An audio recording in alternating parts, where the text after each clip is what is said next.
शिवारात पिकअप गाडी पलटी, अपघातात एक गंभीर जखमी। सुदैवाने मोठी जीवितहानी टळली। अपघातग्रस्तांवर कळवण शासकीय रुग्णालयात उपचार सुरू। कळवण तालुक्यातील जयदर काठरा रस्त्यावर सोमवारी रात्री एक पिकअप गाडी पलटी होऊन भीषण अपघाताची घटना घडली आहे। या अपघातात एक जण गंभीर जखमी झाला असून त्याच्यावर कळवण शासकीय रुग्णालयात उपचार सुरू आहेत। सुदैवाने अपघातात इतर कोणतीही जीवितहानी झाली नाही। प्राथमिक माहितीनुसार शिरसा येथील पिकअप क्रमांक MH17T2782 ही सुळे गावाकडे जात असताना रात्री 9च्या सुमारास खडकी शिवारात पलटी झाली।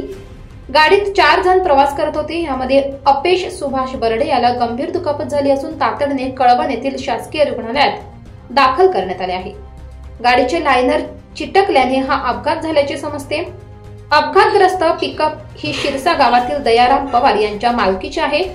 घटनेची माहिती मिळताच स्थानिकांनी घटनास्थळी धाव घेतली व जखमींना तातडीने उपचारासाठी हलवण्यात आले।